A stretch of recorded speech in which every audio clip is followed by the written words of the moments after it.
suara saya cukup jelas ya, puji Tuhan ya. Oke, meskipun ini wifi-nya naik turun, tapi biar Tuhan menaruh belas kasihan sehingga semua boleh berjalan dengan baik. Bapak Ibu, saya tidak tahu bagaimana hati kalian untuk mengikuti pembinaan ini. Bagi saya sendiri, saya merindukan setiap Rabu bisa berbicara dengan Bapak Ibu saudara sekalian. Saya makin bicara makin semangat, Bapak Ibu. Ya, saya nggak tahu keikutsertaan kalian seperti apa. Ataukah kalian merasa, wah Rabu lagi ya, pembinaan lagi, apa gitu. Atau wah ini ada sesuatu yang baru yang mau kita dengar bersama-sama gitu kan ya. Nah saya harapkan itu yang kedua yang terjadi di dalam para jemaat GKT Hosana. Ada satu kerinduan yang besar untuk belajar sesuatu yang baru. Bukannya itu kita mau mempraktekannya dalam hidup kita hari lepas hari. Ini sudah Rabu yang ketiga kita sudah mulai memasuki hal-hal yang praktis begitu ya. 2 minggu kita sudah belajar tentang pemuridan dan amanat agung. Kita lihat inti dari para amanat agung bukan penginjilan. Tidak sampai di situ. Ya, inti amanat agung adalah menjadikan mereka yang percaya Yesus murid. Itu maksudnya Tuhan Yesus, begitu ya. Hal yang kedua kita bicara tentang konsep-konsep di dalam pemuridan itu seperti apa, menjadi murid yang sejati itu seperti bagaimana kita lihat dalam diri Tuhan Yesus dan apa kata Alkitab, harga yang harus dibayar sebagai seorang murid. Nah, saudara, hari ini kita mau masuk ke dalam sesi yang ketiga yang saya beri judul pola pemuridan Yesus. Ya, izinkan saya share screen. Pola pemuridan Yesus. Jadi kita mesti belajar Yesus bagaimana melakukan pemuridan ya di dalam pelayanannya. Oke ya, jadi istilah pemuridan itu apa yang dilakukan tentang pemuridan itu bukan pada zaman ini baru ada ya. Pada zaman Tuhan Yesus sudah ada. Bahkan saudara, kalau kita telusuri lebih jauh lagi, itu bukan cuma hanya ada di zaman Tuhan Yesus saudara. Bahkan jauh sebelumnya saudara. Khususnya saudara di dalam sejarah orang Israel tak kalah dibuang ke Babilonia. Nah, nanti kita akan lihat sedikit sejarahnya bagaimana hal itu terjadi. Gitu ya. Dan jelas Yesus dilahirkan sebagai orang Yahudi, berarti dia hidup dalam kebudayaan tradisi orang Yahudi, termasuk dia juga mewarisi bagaimana orang-orang Yahudi mempelajari Taurat, begitu ya. Oke. Nah, hari ini kita belajar pola pemuridan Yesus 4G ya. Konsep pemuridan sekali lagi saya ulang saudara, ini harus menjadi pegangan kita saudara, sekaligus menjadi ayat paling penting di gereja kita yang selalu tempel di kaca pintu itu dan juga di dalam warta begitu ya. Mari kita baca bersama. Yesus berkata kepada mereka, "Mari ikutlah aku dan kamu akan kujadikan penjala manusia." Ya. Saya harap ayat ini juga kita hafalkan gitu ya. Yesus berkata kepada mereka, "Mari ikutlah aku dan aku akan menjadikan kamu penjala manusia." Dua hal di sini kita lihat penekanannya pada Tuhan Yesus. Ya. Ikutlah dia itu menjadi langkah yang pertama. Jadi pemuridan adalah apa? Mengikut Kristus, menyerupai Kristus, dan hidup yang dirubahkan, saudara. 3 step daripada pemuridan. Yang kedua adalah Yesus berkata, "Aku akan menjadikan kamu penjala manusia." Berarti tekanannya ada pada Yesus, ya. Pokoknya ada pada Yesus. Jadi kalau hari ini kita tidak mau dimuridkan, tidak mau melakukan pemuridan, itu artinya kita tidak taat kepada perintah, saudara. Karena ini perintah bersifat perintah dari Tuhan Yesus, saudara. Kalau hari ini kau berkata, aku susah, saya nggak bisa lakukan. Artinya kita meragukan kuasa Tuhan Yesus. Ya, Yesus bilang, "Aku akan menjadikan kamu." Jadi bukan kamu sendiri yang melakukannya, bukan berdasarkan kemampuanmu, tetapi Yesus yang berperan di sana. Saya harap ini, begitu kita membaca ayat ini, sudah terlintas di pikiran kita bagaimana pemahaman tentang sebuah pemuridan menurut ayat firman Tuhan ini. Nah, saudara yang kekasih dalam Tuhan Yesus, tadi saya katakan bahwa pemuridan yang Yesus lakukan itu tidak terlepas daripada budaya tradisi orang Yahudi, saudara. Nah, kalau kita baca di dalam, kita search di Google, saudara, baca di tradisi dan juga kebudayaan orang Yahudi, bagaimana orang Israel, orang Yahudi belajar firman, belajar Taurat begitu ya. Mereka memakai satu istilah yang disebut hafruta. Hafruta itu artinya sahabat, saudara. Ya, saudara boleh search di Google, saudara lebih mendalami akan hal ini. Saya kira ini akan menjadi sesuatu yang lebih baik lagi. Istilah hafruta kamu ketik di Google, Set itu akan muncul di situ saudara. Nah saudara, kita baca dulu satu bagian firman Tuhan ini sebelum kita lebih lanjut melihat apa itu Tuhan, hafurta. tolong Tuhan, aku enggak dengar ini apa Tuhan. Bagaimana kita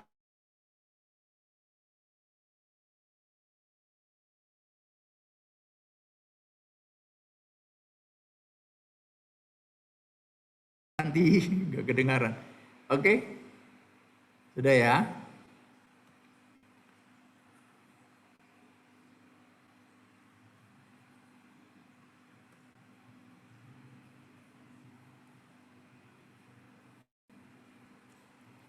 Oke, jadi kita lihat bagian firman Tuhan ini. Kalau suara saya hilang tolong dikasih tahu begitu ya. Di dalam Yohanes pasal yang pertama ayat 35 sampai 39 saudara. Kita lihat bagian firman ini saudara sebelum kita masuk lebih jauh. Ya Yohanes pasal yang pertama ayat yang 35 sampai yang ke-39 saudara. Di sana tercatat pada keesokan harinya, artinya setelah Yesus dibaptis, ya keesokan harinya, Yesus berdiri di situ, Yohanes berdiri di situ pula dengan dua orang murid. Perhatikan dua orang muridnya. Dan ketika ia melihat Yesus lewat, ia berkata, lihatlah anak domba Allah. Kedua murid itu mendengar apa yang dikatakan itu, lalu mereka pergi mengikuti Yesus. Tetapi Yesus menoleh ke belakang dan melihat bahwa mereka mengikuti dia, lalu berkata kepada mereka, apa yang kamu cari? Bapak Ibu perhatikan pertanyaan Yesus, apa yang kamu cari?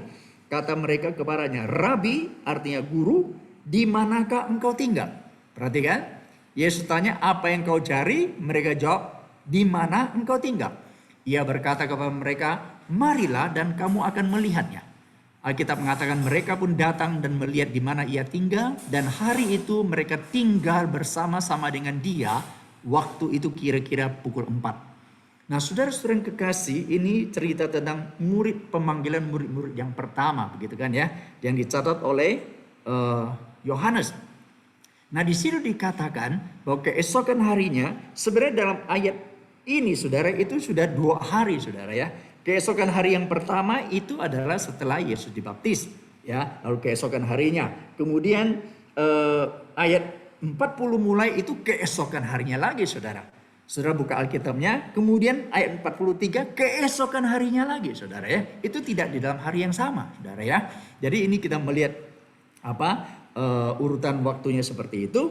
Nah di sini dikatakan bahwa Yohanes Pembaptis muridnya ada 2 orang itu lalu diperkenalkan kepada Tuhan Yesus dan berkata lihatlah anak domba Allah. 2 orang murid itu lalu pergi mengikuti Yesus. Yesus merasa ada yang ikutin, maka dia menoleh ke belakang dan berkata kepada 2 murid itu, apa yang kamu cari? Lalu mereka menjawab apa? Di mana engkau tinggal? Saudara ini menarik sekali ya. Kalau kita coba selidiki dengan baik-baik ya. Harusnya kan apa yang kau cari ya. Harusnya mereka menjawab apa. Ya boleh juga kalau rohani sekali mereka menjawab. Aku mencari kebenaran gitu kan ya. Aku mencari sesuatu. Atau minimal begini kan. Mereka sudah mendengar Yesus mengajar dan sebagainya gitu. Lalu mereka ingin mengikuti Yesus. Harusnya dia bertanya Yesus nanti kamu mau bicarakan apa lagi gitu kira-kira ya. Misalnya kalau saya sudah berkhotbah di satu tempat, nanti minggu depan ada satu sesi lagi, orang datang kepada saya dan saya bertanya apa yang kau cari? Dia akan bertanya, oh minggu depan kamu khotbah apa lagi? Kan kira-kira gitu ya. Tapi di sini berbeda. Murid Yohanes itu bertanya, guru di mana engkau tinggal? Wih saudara, kira-kira kalau hari ini engkau bertemu dengan orang asing dan bertanya di mana engkau tinggal, kira-kira kamu kasih tahu nggak di mana kamu tinggal? Enggak kan ya, kita akan hati-hati sekali begitu kan ya. Siapa kamu kan gitu ya, enggak kenal kok, saya kasih tahu alamatnya. Tapi saudara di sini kita melihat penekanannya luar biasa. Istilah tinggal di sini saudara memberitahu kita kepada suatu hal. Secara implisit di sini mengatakan bahwa mereka ingin ikut Yesus saudara. Mereka ingin menjadi murid Yesus, mereka ingin tahu di mana Yesus tinggal dan mereka mau tinggal bersama Yesus saudara. Muncul 3 kali dalam 2 ayat ini, betul ya? Di mana engkau tinggal? Ni zu zai nali? Zu artinya kamu tinggal di mana? Saudara yang kekasih, kalau kita ingat dalam Yohanes pasal 1 ayat yang ke-14, di sana dikatakan firman itu menjadi manusia dan diam di antara kita, dan kita telah melihat kemuliaannya, yaitu kemuliaan yang diberikan kepadanya sebagai anak tunggal Bapa, penuh kasih karunia dan kebenaran. Diam di sini itu bisa diterjemahkan dalam bahasa Mandarin, 住在我们中间. Ya, dia tinggal atau diam di antara kita. Istilah Yunaninya adalah berkemah gitu kan ya. Tapi di Mandarin menerjemahkan 住 artinya tinggal di antara kita. Saudara, di sini ada satu hal yang harus kita mengerti dengan baik, bahwa iman percaya kita itu harus masuk ke dalam kehidupan pribadi kita, saudara. Iman percaya kita tidak di awang-awang, iman kepercayaan kita, kehidupan kerohanian kita tidak hanya di gereja, saudara. Tetapi harus masuk di dalam kehidupan pribadi hari lepas hari, saudara. Tinggal di mana itu bicara rumah, betul tidak? Sekali lagi saudara, iman kepercayaan kita harus masuk ke dalam rumah kita, saudara. Dalam kehidupan hari lepas hari, saudara. Saudara, rumah bicara apa sih, saudara? Rumah adalah bicara tempat di mana kita boleh seenaknya gitu ya, kadang-kadang ya. Kalau di rumah kita boleh angkat kaki gitu kan ya. Boleh pakai baju agak sembarangan karena di rumah, saudara. Tapi coba bayangkan, saudara, kalau ada orang asing yang tinggal nginap di rumah kita. Kita langsung merasa harus berbeda kan gitu kan ya. Jadi rumah artinya, saudara, tempat di mana transparan, saudara. Rumah di mana tidak ada topeng yang dipakai, saudara. Sering kekasih dalam Tuhan Yesus. Pemuridan adalah berbicara soal kehidupan, saudara. Pemuridan adalah berbicara keterbukaan. Pemuridan adalah bukan berbicara hanya tentang materi, tentang kelas, saudara. Tidak. Jadi di sini kita melihat pemuridan adalah bicara soal kehidupan hari lepas hari, saudara. Kehidupan di rumah harus sama dengan kehidupan di gereja, saudara. Kehidupan di rumah sama dengan di tempat kerja, saudara. Mereka bertanya, Yesus, engkau tinggal di mana? Saya mau tinggal bersama dengan engkau, saya mau menjadi muridmu. Dan memang pada zaman itu menjadi murid ya harus tinggal dengan gurunya, saudara. Sekarang tidak usah, saudara. Tapi ada satu arti rohani yang harus kita mengerti, saudara. Pemuridan itu berbicara tentang hidup hari lepas hari, saudara. Seperti yang saya pernah tekankan, menyerupai Kristus itu setiap hari, saudara. Memikul salib kita itu setiap hari, saudara. Bukan setiap minggu, setiap bulan, setiap tahun, saudara. Tapi setiap hari kita harus serupa dengan Kristus. Berarti saudara tangkap dulu, inti pemuridan yang Yesus lakukan adalah bicara soal kehidupan. Bicara soal setiap hari. Bicara soal apa adanya kita, saudara. Jadi pemuridan harus sampai kepada satu titik, ya, hubungan yang dibangun adalah begitu terbuka, begitu transparan, saudara. Guru, engkau tinggal di mana? Saudara yang kekasih di dalam Tuhan Yesus. Ini sedikit saja dari bagian ini, saudara. Ya, hal yang kedua menariknya di sini adalah 2 orang murid, saudara. Ya, 2 orang murid. Nah, nanti kita akan kembali ke sana, saudara. Namun hari ini kita akan lihat dulu, saudara, artinya hafruta itu apa, saudara? Sebenarnya ini yang Yesus sedang lakukan, saudara. Ya, hafruta, saudara, di dalam Talmud Babilonia, saudara ya. Itu di Berakov halaman 63, di sana tercatat bahwa hafruta secara harafiah artinya pertemanan atau persahabatan, saudara. Ya, artinya saudara, satu sistem pemuridan para rabi orang-orang Yahudi, saudara, ditelusuri itu awalnya dimulai pada zaman pembuangan bangsa Yahudi ke Babilonia, saudara. Tak kala mereka dibuang ke negeri asing, saudara, mereka menjadi budak, mereka menjadi pelarian begitu ya. Mereka menjadi orang asing di sana, hidup dalam penekanan, ya, hidup di tengah-tengah bangsa kafir begitu. Kadang-kadang mereka tidak bebas untuk beribadah, belajar Taurat dan sebagainya. Akhirnya mereka memakai cara seperti ini, yaitu persahabatan, 2-3 orang untuk belajar Taurat, belajar firman perjanjian lama itu, saudara. Maka mereka sebut ini sebagai hafruta atau sahabat, saudara. Akhirnya, saudara, pembelajaran seperti ini diteruskan sampai setelah pulang dari pembuangan pun, saudara. Ya, kemudian pada zaman Tuhan Yesus, bahkan sampai pada hari ini, saudara, kita melihat hal yang sama. Saudara akan selidiki, coba search di Google, itu tetap terjadi di masyarakat orang-orang Yahudi. Yaitu mereka belajar firman, mereka belajar hukum Taurat itu berdua atau bertiga. Bagaimana cara belajarnya? Mereka tuh saling mengajar, saudara. Saling sharing, saudara. Saling mengajarkan apa yang mereka dapatkan itu, saudara. Saudara kekasih, kita lihat ya, salah satu contoh di dalam pembuangan di Babelonia kan gitu kan ya. Media Persia pada saat itu kan ada Sadrak, Mesak, Abednego. Betul kan ya? Abednego. Itu ada Daniel gitu kan ya. Nah ini salah satu contoh, saudara. Kalau kita lihat lagi masih ada yang lain, saudara.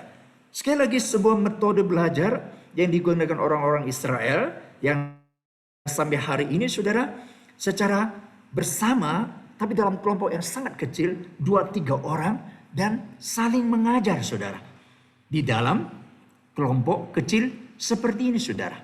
Saudara, seorang bernama Patricia Carini, saudara, 1979, dia mengatakan demi, tak kala mereka saling belajar dalam kelompok kecil ini, itu ada satu proses namanya meaning making, saudara. Terjadinya arti, ya, muncul makna-makna yang sangat mendalam atau pembentukan arti yang terjadi dalam konteks hubungan saling antar manusia, saudara. Jadi 2-3 orang dalam hafruta ini masing-masing membentuk suatu makna arti yang utuh dalam hubungan saling mengajar itu, sehingga membuat mereka melihat ada sesuatu yang baru dari apa yang mereka pelajari bersama-sama itu. Saudara, ini hafruta. Ini yang dilakukan oleh orang-orang Yahudi sampai hari ini, saudara. Dan ternyata sistem pembelajaran seperti ini, sistem pemuridan seperti ini, saudara, terbukti sangat efektif, saudara. Kita lihat ya, hari ini sistem pendidikan, kalau di timur itu satu arah, betul ya? Dia pendidikan di Tiongkok itu kuansu gitu ya. Guru ngomong apa, itu yang kamu jawab. Udah pasti 100 deh gitu kan ya. Bahkan tidak ada kebebasan untuk mengeluarkan pendapat. Kalau di barat ya masih oke. Ya artinya mahasiswa atau siswa boleh keluarkan pendapat. Tapi tetap harus dengarkan baik-baik apa yang diajarkan oleh guru atau dosennya. Berbedanya antara barat dan timur di tengah-tengah. Ya, orang-orang Yahudi itu mereka sama sekali berbeda, saudara. Saya pernah mendengar sebuah kisah, saudara, bagaimana seorang mahasiswa mendapat nilai A+, saudara. Karena apa? Jawabannya tidak seperti yang guru ajarkan. Tapi jawabannya membuat gurunya sangat terkesima. Saudara, meskipun berbeda dengan apa yang gurunya ajarkan, saudara. Lihat ya, jadi hari ini tidak usah heran kalau orang-orang Yahudi disebut sebagai orang-orang yang pintar, saudara. Berarti hasil dari pembelajaran dengan cara seperti ini, saudara. Saudara, konsepnya adalah saling mengajar, ya. Maka di dalam Amsal 27 ayat 17, saudara. Perhatikan Amsal 27 ayat 17, di sana mencatat apa? Gampang dihafal, 27 17. Ya, Amsal 27 17, besi menajamkan besi, orang menajamkan sesamanya, saudara. Ini konsep dasarnya. Ya. Saling mengajar, di situ saling memberikan pendapatnya terhadap satu masalah. Disitulah terjadi proses pembentukan makna, saudara, yang terjadi. Dan akhirnya menjadi begitu kaya dengan apa yang mereka pelajari bersama-sama, saudara. Saudara, saking mereka getolnya orang-orang Yahudi ya memegang prinsip pembelajaran seperti ini. Kalau kembali kita lihat di dalam Talmud, saudara, sehingga orang-orang Yahudi, para rabi, ya, perkataan bijak dari orang-orang Yahudi itu seperti gini. Seorang pelajar yang duduk sendiri untuk belajar Torah sendiri akan menjadi bodoh. Belajar sendiri akan menjadi bodoh. Sampai mereka punya perkataan bijak seperti itu, saudara. Bahkan begitu pentingnya hafruta bagi murid-murid yeshiva, saudara. Yeshiva adalah sekolah rabi, sehingga mereka memiliki perkataan bijak yang tegas seperti ini. Sampai mereka getol dan harus pegang ini, diajarkan dan harus diikuti setiap murid adalah gini. Oh hafruta, oh mituta. Artinya gini, berikan aku persahabatan, jika tidak beri aku kematian. Persahabatan di sini tentu, saudara, tidak hanya sekedar menjadi kawan, saudara ya. Tadi lagunya sudah diganti. Harusnya Yesus adalah sahabat yang sejati, begitu ya. Sahabat artinya yang begitu dekat, yang bisa membagi hidup, saudara.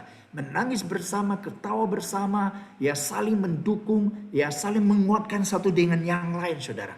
Dianggap sebagai apa? Teman yang begitu dekat, saudara. Bagi mereka, bagi orang-orang Yahudi, lebih baik mati daripada tidak mendapatkan persahabatan yang sejati, yang saling mengajar dan menajamkan satu dengan yang lainnya, saudara. Oh, saudara, inilah budaya orang Yahudi bagaimana mereka belajar Taurat, saudara. 2-3 orang dalam persahabatan, saudara, saling menajamkan, saling mengajar, saudara. Terakhir, saudara, kalau ini begitu banyak bisa disampaikan, saudara search aja di Google, saudara. Seorang dokter spesialis, saudara, ya di Brasilia itu menceritakan bahwa dia sedang melakukan penelitian, saudara, potensi otak manusia dalam kaitan dengan sistem pendidikan, saudara. Akhirnya dokter spesialis ini menunjukkan bahwa sistem pendidikan terbaik ialah melalui sistem saling mengajar, saudara. Ya, saling mengajar. Konsep hafruta inilah, saudara, yang saya maksudkan itu. Ya, karena apa? Dia mengatakan pada saat kita saling mengajar, saling membagi, ya saling sharing satu dengan yang lain, saling membagikan apa pemahaman kita, otak kita akan saling berhubungan dalam gelombang komunikasi yang kemudian menyebabkan bagian otak dan area kecerdasan otak itu bekerja secara aktif dan maksimal, saudara. Hasilnya apa? Apa yang dipelajari membuahkan perubahan yang nyata, saudara. Dan cara berpikir yang akhirnya perubahan hidup yang menjadi nyata, saudara. Sekali lagi, saudara, ini merupakan pembelajaran yang sangat efektif, saudara. Jadi mulai sekarang tinggalkanlah, saudara, sebuah kesenangan untuk menikmati secara one way aja, saudara. Secara pasif, maunya diajar, maunya mendengar. Ya, saya sudah katakan berkali-kali, makin mendengar makin pinter gitu ya. Akhirnya menuntutnya makin tinggi gitu. Ya, minta pembicara-pembicara yang makin luar biasa, saudara. Saudara, itu bukan cara belajar yang paling efektif, saudara. Malah hati-hati. Tak kala kita makin dengar banyak, makin pinter, saudara. Kepala kita makin besar, tapi kita tidak pernah mempraktekkannya, saudara. Tidak pernah membagikan kepada orang lain. Kita akan menjadi makhluk aneh, saudara. Kepala besar, kakinya kecil, saudara. Karena tidak pernah menjalankannya, saudara. Makin isi, makin banyak, makin besar, saudara. Itu mengerikan, saudara. Ya, itu sangat mengerikan. Seorang pendeta tua asal dari Taiwan, sudah dulu ketua Kowe, ya persekutuan gereja Injili sedunia itu, dia mengatakan hari ini di dalam gereja ada 2 krisis yang besar. Krisis yang pertama adalah kurang gizi, saudara. Ya, nah hal ini itu yang pertama. Artinya asupan makanan yang diberikan itu sangat kurang. Namun ada krisis yang kedua adalah apa? Krisis pencernaan, saudara. Ya, yin yang bucu, xiao hua bu liang. Yang pertama kurang gizi karena kurang ada pengajaran-pengajaran, saudara. Maunya dengar yang euforia, yang besar-besar, yang hebat-hebat, spektakuler, saudara. Ya, yang membangkitkan emosi dan sebagainya. Krisis yang kedua adalah pencernaannya kurang, saudara. Artinya yang diterima tidak dicerna, saudara. Ya, sekali lagi ini kan bahaya COVID kan gitu ya, menyerang pencernaanmu, saudara. Saya baca juga, saudara ya. Akhirnya ya nggak bisa makan, nggak ada nafsu makan, ya imun makin turun ya, saudara. Ini pun terjadi, saudara, dalam hidup kerohanian. Dengar banyak tapi tidak pernah dicerna, saudara. Kalau tidak ada pencernaan yang baik, apa yang didengar tidak akan menjadi energi, betul tidak? Tidak akan berubah menjadi tenaga, saudara. Ya, tidak ada kalori, saudara. Ya, akhirnya kita tidak bertumbuh, otot kita tidak besar, saudara. Secara rohani, saudara, kita menjadi orang yang kerdil, saudara. Tidak pernah bertumbuh, tidak pernah menjadi dewasa, saudara. Sistem pembelajaran seperti ini mau tidak mau memaksa kita dalam tanda kutip untuk menjadi dewasa, untuk menjadi kuat, saudara. Oh, saudara, kalau ini bicarakan terus akan begitu panjang, saudara. Saya ingin kita coba masuk ke dalam, saudara, apa yang Yesus lakukan. Tadi saya sudah katakan apa yang Kristus kerjakan, pemuridan Yesus, saudara, itu tidak lepas daripada tradisi orang-orang Yahudi. Karena dia lahir sebagai orang Yahudi, saudara. Ini yang dia lakukan, saudara. Nah, kalau kita lihat, saudara, ya, kembali kepada Yohanes pasal 1 tadi, saudara, ya, itu hari yang kedua setelah Yesus dibaptis, lalu 2 orang murid datang kepada Yesus. Murid Yohanes Pembaptis, yang pertama itu adalah siapa? Dikatakan ya, salah seorang dari keduanya, ayat 40 adalah Yohanes. Ya, murid Yohanes itu yang mengikut Yesus adalah Andreas di sana katakan, saudara Simon Petrus. Salah satunya dikatakan Andreas. Nah, salah satunya lagi siapa? Banyak penafsir mengatakan, dan itu memang sesuai dengan ciri khas dari penulis Injil Yohanes, dia selalu sembunyikan namanya, saudara ya. Murid yang dikasih itu, yaitu Yohanes sendiri, saudara. Dua orang ini ikut Tuhan Yesus, saudara. Keesokan harinya, saudara, lalu Andreas mencari abangnya, kokonya, yaitu Petrus, dan diperkenalkan kepada Tuhan Yesus, saudara. Lalu kita membaca di dalam kitab Injil yang lain, saudara. Yohanes lalu dia mencari kokonya juga, saudara. Yaitu siapa? Yakobus, saudara. Berdua-dua, saudara. Ini sudah 4, betul kan ya? Perhatikan. Lalu di dalam pasal yang ke-1 ayat 43, keesokan harinya, hari ketiga setelah Yesus dibaptis itu, di sana dikatakan ada seorang yang bernama Filipus, saudara. Dia itu adalah satu orang sekampung dengan Andreas dan Petrus di kampungnya namanya Betsaida, saudara. Ayat 44, saudara. Nah, tidak diceritakan bagaimana Filipus dia akhirnya, saudara, memberitahukan kepada yang seorang bernama Nathanael, saudara. Matius 10 di sana katakan pasal 10 adalah bernama Bartolomeus, saudara. Berarti, saudara, kita bisa coba bayangkan, saudara, mereka satu kampung. Andreas dan Petrus, Simon Petrus pasti menceritakan hal itu kepada Filipus. Mengatakan bahwa mereka ketemu sang Mesias yang disebut Yesus dari Nazaret itu, saudara. Lalu Filipus sekarang memberitahukan kepada Nathanael, saudara. Dan Nathanael seorang yang bagaimana, saudara, tanda kutip agak skeptis gitu ya. Dan berkata, mana mungkin Nabi datang dari Nazaret, saudara. Nazaret temannya kecil yang tidak di dalam perhitungan, saudara. Harusnya Nabi datang dari Yerusalem kan gitu kan ya, kota besar, ibu kota. Tapi saudara, Filipus berkata apa? Mari, ayo saya bawa kamu kepada dia dan kau lihat sendiri, saudara. Akhirnya waktu dia ketemu dengan Tuhan Yesus, Yesus berkata apa? Ya, aku sudah melihat engkau sebelum Filipus panggil engkau ada di bawah pohon ara, saudara. Mungkin setelah dia mendengar dari Filipus, saudara, dia berpikir, dia berkecamuk dalam hatinya. Ya, kok bisa? Dia mengatakan itu Mesias. Ini dari Nazaret, kira gitu ya. Dia ada di bawah apa? Bawah pohon, dikatakan di situ ya. Di bawah pohon ara. Sedang merenung, saudara. Orang-orang Yahudi punya kebiasaan seperti itu ya. Menyendiri, merenung gitu kan. Banyak masalah persoalan yang tidak habis pikir, saudara ya. Dia merenung itu dan Yesus sudah lihat itu. Waktu dibawa, lalu Yesus langsung berkata kepada dia. Apa jawabannya? Rabi, engkau anak Allah, Raja orang Israel, saudara. Saudara lihat, 2 lagi datang. Berarti intinya ada berapa orang, saudara? Ada 6 orang, saudara. Ya, bagaimana Yesus memulai gerejanya? Mulai CG, saudara katakan ya. 2 orang, ya, Yohanes dan Andreas, saudara. Ya. Lalu Andreas membawa Petrus, kokonya. Lalu Yohanes membawa kokonya Yakobus. Ada 4 orang, saudara. Dari 4 orang itu, saudara, lalu muncul Filipus, saudara. Ya, yang disinyalir karena satu kampung dengan Andreas dan Petrus, saudara, akhirnya dia juga mengenal Kristus. Lalu di situ dia membawa Nathanael untuk datang kepada Tuhan Yesus, saudara. 6 orang, saudara. Betul ya? Dan berdua, saudara. Perhatikan ya. Ini pola yang terjadi di dalam pemuridan yang Yesus lakukan, saudara. Dan luar biasanya, saudara, adalah tak kala kita membaca Injil, saudara, kita akan temukan misalnya dalam Matius pasal 10 gitu ya. Saya tunjukkan, saudara, di rumah kalian boleh baca. Ya, Matius pasal yang ke-10 tak kala menuliskan murid-murid Tuhan Yesus.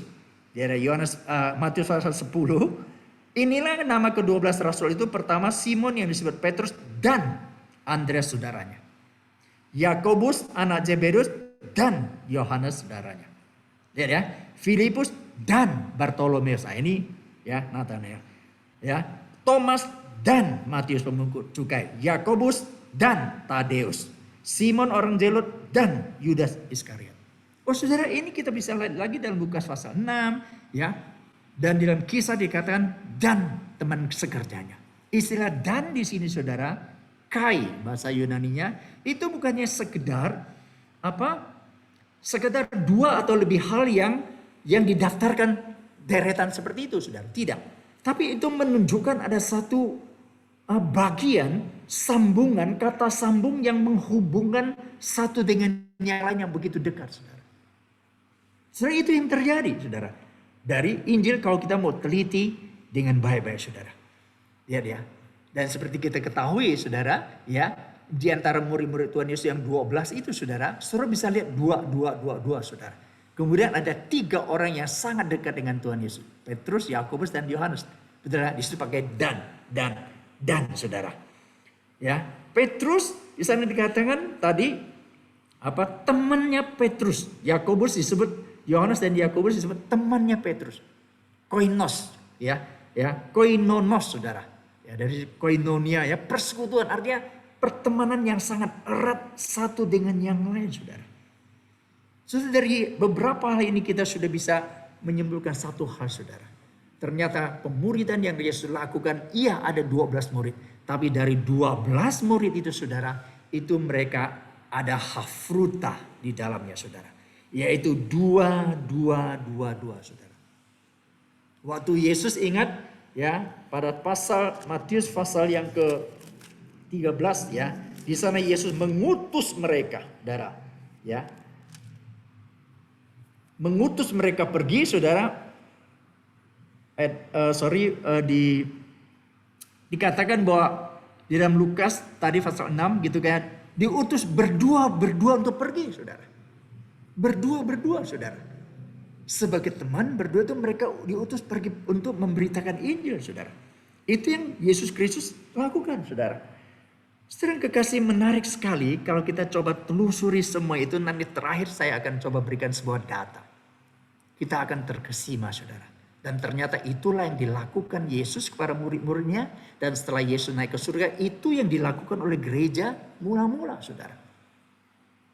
Dan metode yang sama dilakukan oleh orang Yahudi sampai pada hari ini, saudara. Matius 18, saudara, ada satu ayat yang sangat kita kenal. 18 ayat 19-20. Jika 2 orang daripadamu di dunia ini sepakat minta apapun juga, permintaan mereka itu akan dikabulkan oleh Bapakku yang di sorga. Sebab di mana 2 atau 3 orang berkumpul dalam namaku, di situ aku ada di tengah-tengah mereka. 2 atau 3 orang berkumpul, saudara. Saya kira ini bukan sebuah kebetulan, tapi mengacu kepada hafruta. 2 orang atau 3 orang itu sehati meminta, maka Bapa akan mengabulkan doanya. 2-3 orang berkumpul, di situ Kristus hadir tengah-tengah mereka. 2-3 orang berkumpul itu, saudara, ada kuasa yang luar biasa. Ayat 18 dikatakan bahwa apa yang kau ikat di dunia akan terikat di surga, apa yang kau lepaskan di dunia akan terlepas di surga, saudara. Sebab kuasa yang luar biasa sebagai hasil persaudaraan, persahabatan dari 2 atau 3 orang ini, saudara. Yang membangun persahabatan dan belajar bersama-sama di dalam pemuridan di antara mereka, saudara. Sering kekasih di dalam Kristus, pola-pola yang sama seperti itu masih terus ada di dalam budaya orang-orang Yahudi. Namun sayang sekali, hari-hari ini banyak gereja kita melupakan itu. Di Jakarta ada satu gereja, saudara, mereka terapkan seperti ini. Saya nggak sebut nama gerejanya, saudara. Sampai dari Amerika ada satu gereja, ada satu universitas kirim orang untuk studi banding di gerejanya itu di Jakarta, saudara. Bagaimana mereka melakukan pemuridan itu ya di kota besar dan berhasil luar biasa, saudara. Saudara yang kekasih di dalam Tuhan Yesus, ini menjadi sesuatu hal yang sangat-sangat penting, saudara. Jadi kita tangkap ini dulu, saudara. Nah sekarang kita teruskan, saudara. Setelah ini kita akan ada tanya jawab mulai malam ini, saudara. Ya, 7 fase pemuridan 4G, ya, 4 generasi, saudara ya. Lihat ya, dari skema seperti ini, saudara, kita melihat hafruta yang pertama, ada 2 orang itu kan, ikut Tuhan Yesus, kemudian tambah 1 lagi, ya, akhirnya jadi 4. Begitu 4 orang itu, lihat, mereka dari 4 orang itu 2 orang membawa 2 orang lagi, 2 orang membawa 2 orang lagi, saudara. Ya, nanti kita akan lihat lebih jelas lagi. Oke ya. Jadi kita lihat gini. 7 fase pemuridan Fauji. Fase yang pertama apa saudara? Jadi kita mulai dari 2 orang dulu saudara. Saya yakin dari kita semua ini ya jemaat kita pasti ada 1 orang yang menjadi sahabat baik, betul nggak? Cuma seringkali gini, harusnya kita sudah ada syarat seperti itu. Kita punya sahabat baik, cuma kita mau tinggal terusin aja saudara. Yaitu 2 orang sahabat ini kalau ketemu bicara apa? Kalau ngobrol ngomongin apa saudara? Mulai sekarang saudara, kita lebih fokus saudara. Kita ngomongin bagaimana kita ngalamin Kristus dalam hari-hari kita saudara. Sekali lagi kekristenan itu adalah bicara hidup sehari-hari saudara. Masuk ke dalam kehidupan sehari-hari kita saudara. Sahabat jangan cuma sekarang ngobrol COVID saudara. Ngobrol ekonomi, ngobrol bisnis, ngobrol. Boleh saudara, itu semua boleh. Tapi saudara, mulai sekarang kita coba rubah kontennya saudara. Supaya terjadi pemuridan, saling belajar, saling mengajar di antara kita saudara. Jadi misalnya kita bicara 2 orang. Ada 2 orang sahabat ini saudara. Belajar untuk mengalami Kristus saudara. Bicara bagaimana kehidupan rohani saudara ya. Pernahkah kita tanyakan kepada teman sahabat kita. Bagaimana hidup kerohanianmu? Hari ini kamu baca Alkitab nggak? Kayaknya agak sungkan gitu kan ya. Menanyakan hal itu. Padahal itu penting loh saudara. Itu hal yang sederhana. Hari ini kamu ada saat teduh nggak sih? Kalau ada tolong bagikan dong kira-kira apa yang kamu dapat. Kan gitu. Wih, nanti kita akan maju lagi saudara. Ya, itu mungkin nanti di sesi yang terakhir kita akan lebih bicara kontennya seperti apa saudara. Ada banyak pertanyaan-pertanyaan yang kita boleh sampaikan dan ada banyak hal yang kita boleh gali saudara. Tapi mengerti dulu bahwa kita sahabat. Itu harus dibangun dulu saudara. Sahabat sejati, sahabat baik saudara. Jadi yang pertama saudara 2 sahabat itu menceritakan apa yang dia alami bersama dengan Kristus saudara. Jangan pernah menjadi orang Kristen tapi tidak punya pengalaman bersama Kristus saudara. Ya, kalau pengalaman saya bersama Kristus, wah itu terlalu banyak saudara. Ya, bagaimana dengan saudara? Tadi dikatakan ayatnya 2-3 orang berkumpul dalam namaku, Kristus ada di tengah-tengah mereka. Oh saudara, kehadiran Kristus pasti membawa perubahan. Betul tidak? Kehadiran Kristus pasti akan merubahkan sesuatu saudara. Kalau tidak merubah sesuatu bukan Kristus tidak berkuasa, tapi engkau tidak merasakan kehadirannya saudara. Seorang pendeta yang sudah lanjut saudara, dia karena sudah lanjut dia sering mengoreksi kita saudara. Kadang-kadang dalam doa kita sering katanya, Tuhan sertailah kami. Dia bilang ini doa yang kurang baik.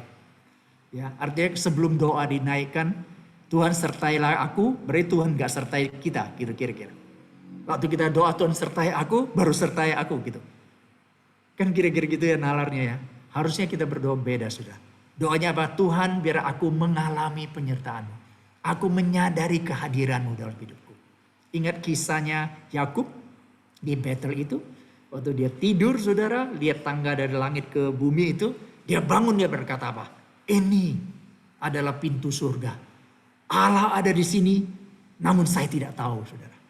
Ya, 神在这里，而我不知, saya tidak tahu.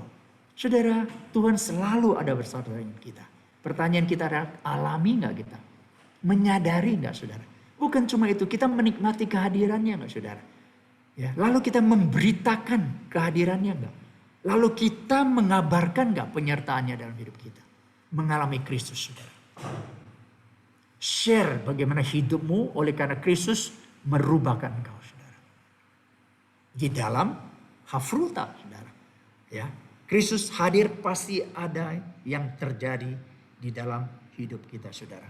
Jadi mengalami Kristus dalam pertemuan ya 2 orang itu up in out. Nanti saya akan jelaskan apa artinya itu saudara. Jadikanlah mengalami Kristus sebagai gaya hidup saudara. Sekali lagi pemuridan tidak hanya bicara soal di kelas bahannya apa saudara. Tapi pemuridan yang sesungguhnya adalah bagaimana melalui hafruta, pertemanan itu saudara, kita mengalami Kristus dengan nyata saudara. Saya harap kita setelah ini ya kita ingin coba mempraktekkan itu saudara ya. Memulai dengan sahabat kamu, berdua saja. Dulu begitu ya. Nah oke, sekarang kita coba lihat bagaimana itu up in out-nya saudara. Ya, kita lihat agenda hafruta apa, saya berikan 2 contoh saja. Ini yang umum saudara. Misalnya bicara tentang apa? Bicara tentang manusia baru saudara. Ya, manusia baru. Hendaklah damai sejahtera Kristus memerintah dalam hatimu, karena untuk itulah kamu telah dipanggil menjadi satu tubuh, dan bersyukurlah. Hendaklah perkataan Kristus diam dengan segala kekayaannya di antara kamu, sehingga kamu dengan segala hikmat mengajar dan menegur. Perhatikan.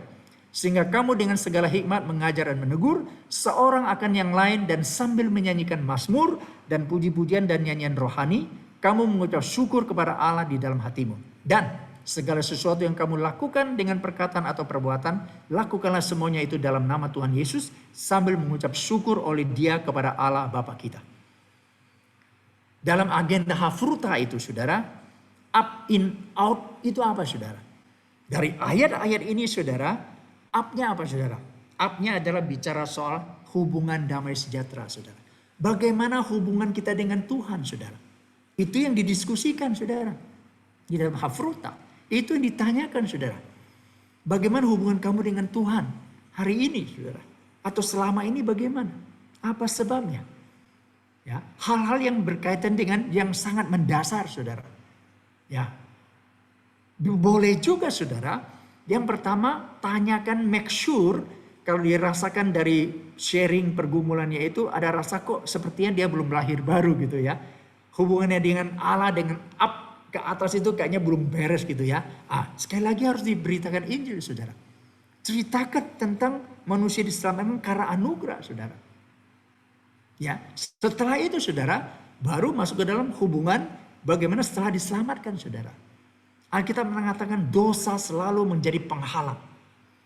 Kita tidak punya hubungan damai sejahtera dengan Tuhan Allah kita saudara. Nah untuk itu saudara, mengapa perlu 2 orang saja, ada sahabat, di situ kita belajar terbuka saudara. Gak gampang sih, tapi kita harus latih saudara. Ya, karena Alkitab mengatakan begini. Tapi jika kita hidup dalam terang sama seperti Dia ada di dalam terang, maka kita beroleh persekutuan seorang dengan yang lain. Dan darah Kristus, Yesus anaknya itu menyucikan kita daripada segala dosa. Kita harusnya hidup di dalam terang. Tidak hidup di dalam kegelapan saudara.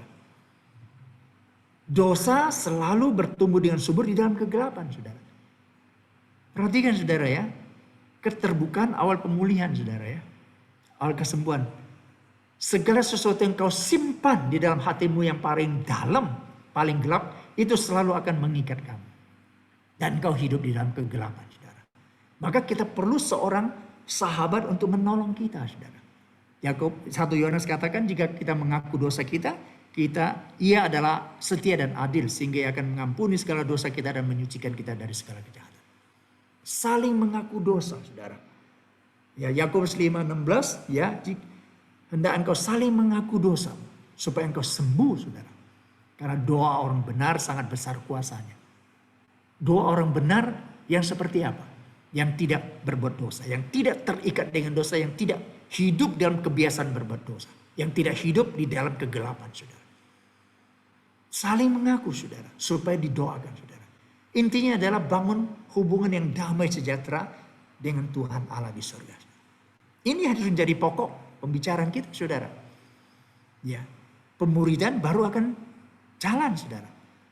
In apa saudara?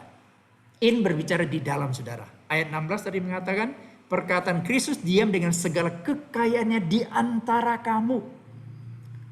Sehingga kamu dengan segala hikmat mengajar dan menegur saudara. Seorang akan yang lain sambil menyanyikan mazmur, pujian, nyanyian rohani, mengucap syukur kepada Allah dalam hatimu saudara.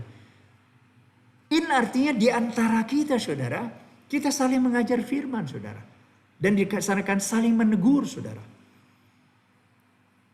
Saudara, kita harus punya hati yang lapang. Percayalah saudara, hari ini jika ada orang yang mau menegur engkau dan apabila itu adalah sahabatmu, itu adalah demi kebaikanmu saudara. Namun celakalah orang jika hari ini engkau tidak ada orang yang mau, berani, bersedia menegur engkau.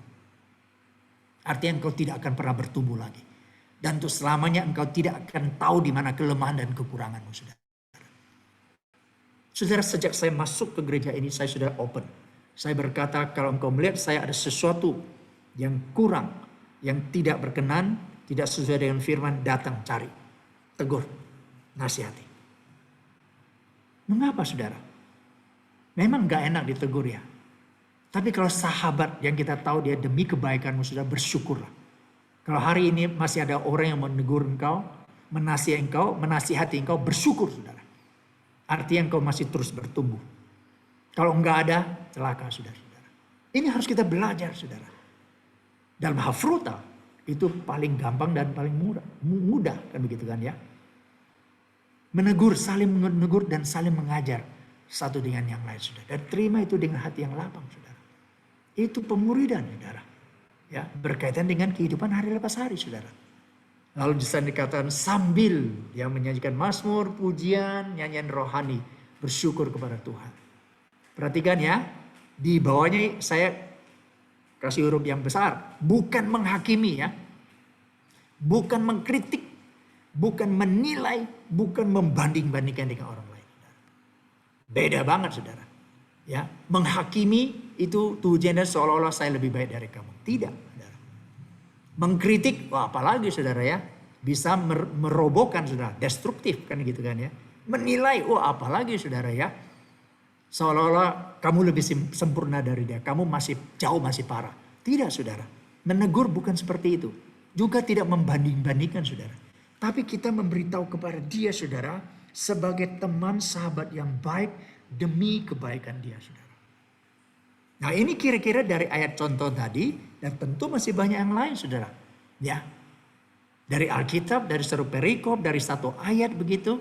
Ya, lalu kita belajar saudara dari situ. Selalu ingat hubungan dengan Allah Bapa, Allah Anak, dengan firman-Nya, dengan Roh Kudus begitu ya.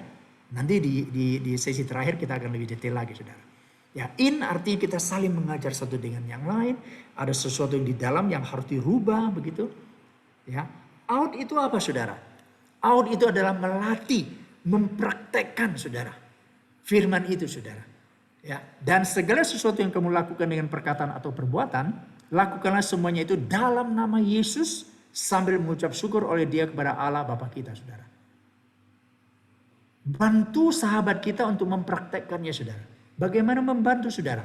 Coba disupervisi, coba diawasi, ya, coba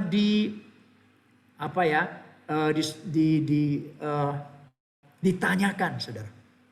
Kalau ada sahabat kita dia bergumul soal membaca Alkitab, saudara, dia sudah sharingkan itu dan kita sudah doakan.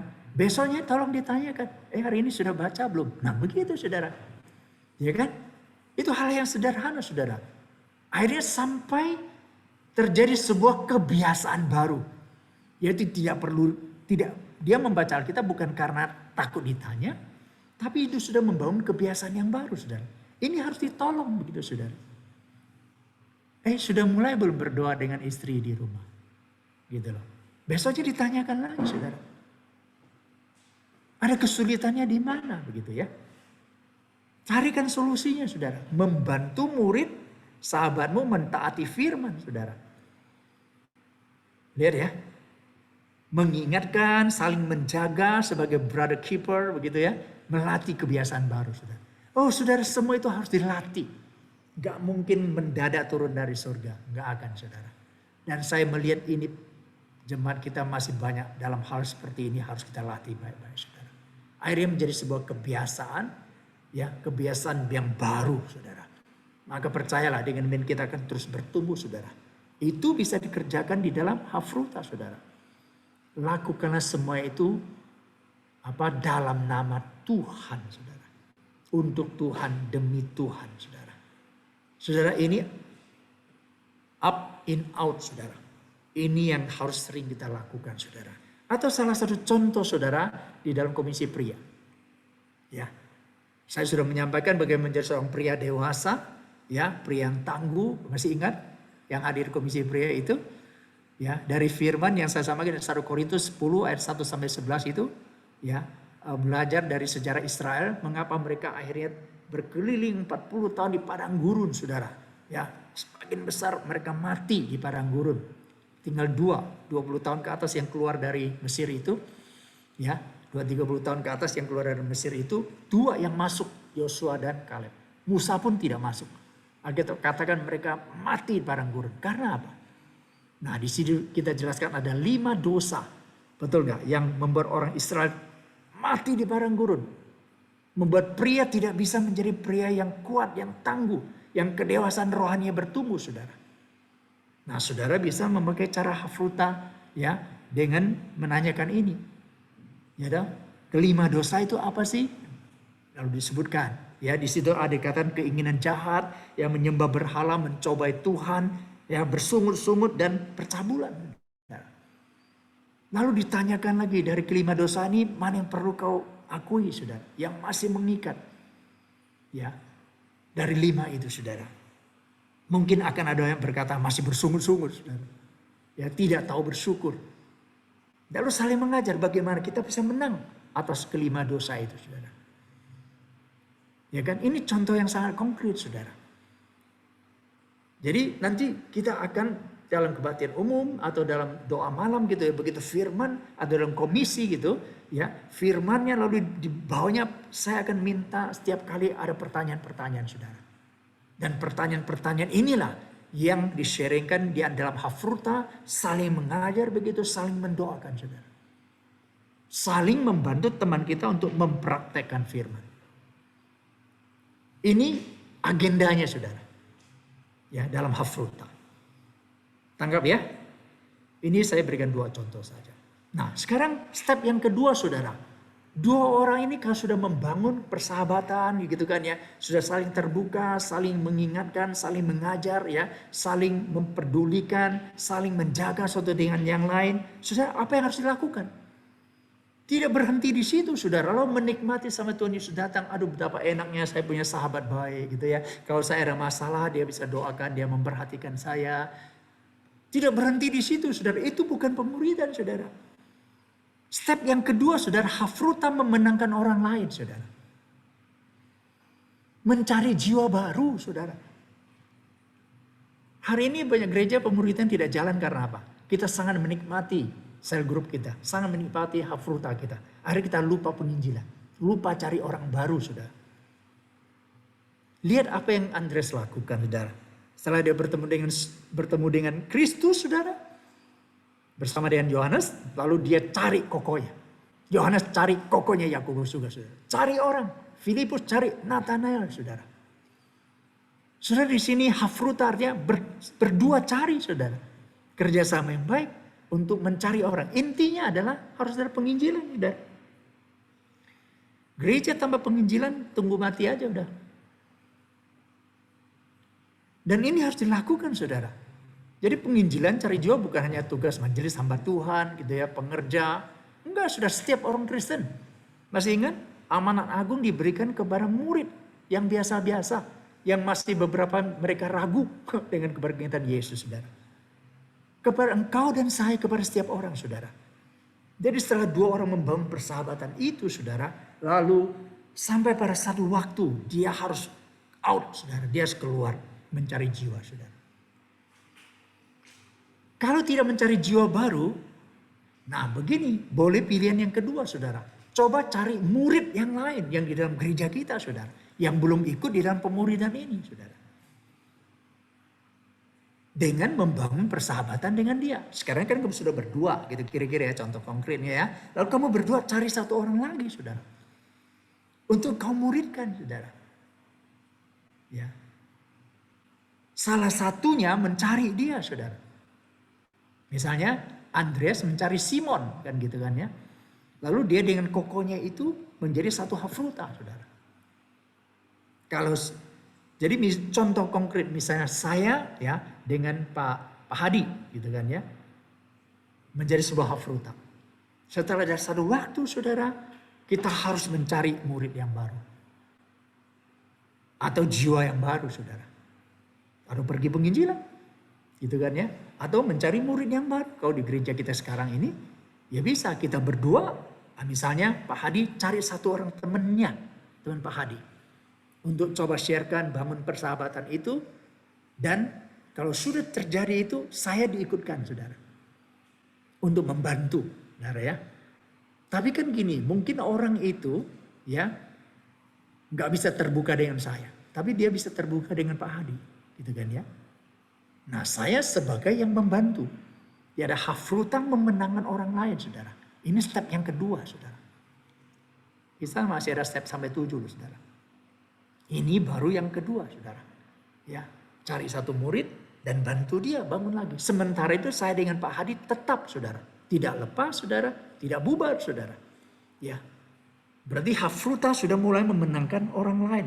Begitu kan ya, memenangkan orang lain. Saudara, jadi bersaksi menceritakan apa yang kita alami bersama dengan Kristus di dalam Hafruta saudara. Atau saudara, step yang ketiga, memuridkan. Nah tadi memenangkan, oke. Nah sekarang kita memuridkan. Kalau kita bicara soal penginjilan gitu kan ya. Kita bedakan ya, kalau yang tadi saya kasih contoh kepada jemaat, kita langsung mau jadikan dia murid. Tapi kalau itu kita bicara soal penginjilan, maka sekarang kita mulai memuridkan dia. Jadi tidak hanya beritakan Injil, dia percaya Yesus, selesai. Tidak saudara. Kita akan coba teruskan lagi proses yang ketiga ini, memuridkan dia. Saudara bisa bayangkan ya, sementara saya share seperti ini, kalian bayangkan. Jika sejak engkau dan saya percaya Tuhan Yesus puluhan tahun yang lalu, kita diajarkan seperti ini dan kita jalankan. Apa yang terjadi dengan gereja? Coba. Begitu mengerikan. Betul? Akan begitu banyak orang Kristen yang dewasa yang menjadi murid-murid Kristus. Lalu kita coba muridkan dia. Ya. Ayatnya ya, kemudian daripada itu Tuhan Yesus menunjuk 70 murid yang lain. Ya, mengutus mereka berdua mendahului setiap kota dan yang hendak dikunjunginya. Yesus berkata, tinggal dalam rumah itu, makan minum apa yang diberikan kepadamu, sebab seorang pekerja patut mendapat upahnya. Jangan berpindah-pindah. Memuridkan pertobat baru saudara. Di sini katakan berdua-berdua lagi saudara. Dari sini saudara ada satu prinsip saudara di dalam pelayanan. Dan ini yang kita mau bangun saudara. Pelayanan individu, saya sendiri melayani begitu banyak orang. Ini yang terjadi di gereja hari ini. Betul kan ya? Hamba Tuhan 3 melayani 400 orang. Nah, itu pelayanan individu saudara. Yang lain tidak bekerja, tidak melakukan apa. Tapi bayangkan saudara, jika pelayanan tubuh atau pelayanan secara tim. Saudara. Bukan satu orang melayani 5 orang, 10 orang. Tidak saudara. Tapi 3-4 orang melayani satu orang. Nah, Hafruta menginjili, menobatkan jiwa baru dan memuridkan. Kita berdua melakukan hal itu, membantu dia. Berdua pasti lebih baik dari sendiri, betul ya? Apalagi kalau kita sudah bertiga, saudara. Berempat, 2 Hafruta. Kita memenangkan satu orang. Wah, saudara, itu yang lebih dahsyat lagi, saudara. Betul tidak? Sebuah penelitian begini, saudara. Kita berbicara sinergi, saudara. Satu kuda Belgia dia bisa menarik beban kira-kira 4.000 kilogram, saudara. Satu kuda. 2 kuda bukan 8.000, saudara. 12.000 kilogram. Beda ya. 1 4.000, 2 12.000, saudara. 3 kali lipat, saudara. Tapi yang terakhir ini, saudara perhatikan. 2 kuda Belgia temen. Artinya yang sudah sering berdua. Itu bisa 16.000. Saudara. Yang dia angkut. Setelah lihat ini kekuatan sebuah tim. Kekuatan sebuah persahabatan yang solid itu. Apa yang akan terjadi? Kuda aja saudara ya. Kalau udah jadi teman kekuatannya jadi berlipat ganda. Saudara. Rahasia di situ saudara. Saudara tahu ini redwood tree? Tinggi luar biasa, lebih tinggi dari itu apa tuh? London, gedung apa jam itu ya? Atau ini Liberty, gedung Liberty, tinggi luar biasa, saudara. Tapi angin, ribut, hujan, badai tidak akan bisa menjatuhkan dia. Harusnya pohon yang tinggi kan, suta caufung saudara, ya, pohon yang gede, angin besar, roboh dia, saudara. Tapi yang redwood ini tidak, saudara. Mengapa, saudara? Kira-kira menurut saudara, ini pohonnya setinggi ya 100 meter lebih, akarnya berapa dalam sih mungkin kalian pikir? Ya minimal 2 kali lipat gitu kan ya. Tapi ini redwood tree tidak, saudara. Akarnya tidak dalam. Mungkin hanya 2-3 meter, saudara. Tapi kenapa dia tidak tumbang, saudara? Kenapa dia punya kekuatan yang luar biasa? Intinya di sini. Akarnya itu saling berjalin satu dengan yang lain. Saudara. Kerjasama satu tim, saudara. persahabatan yang erat, saudara.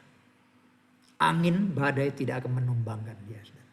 Bahkan sampai di atas tanah pun begitu, saudara. Saudara, ini persahabatan yang mau kita bangun, saudara. Kekuatan dari persahabatan itu, saudara. Saudara ya, itu yang ketiga, saudara. Step keempat apa? Hafruta melibatkan hafruta, melipat gandakan hafruta, saudara. Ya, ayat yang tadi barusan kita baca, menunjuk 70 murid lalu mengutus mereka berdua-berdua. Berarti ada 35 pasang. Nanti kita mau lihat 70 dari mana itu, saudara. Alkitab tidak sembarangan tulis angka itu. Yang keempat adalah hafruta melibatkan hafruta. Saya dengan Pak Hadi, lalu ada hafruta baru lagi yang terjadi. 2 orang itu lagi, saudara.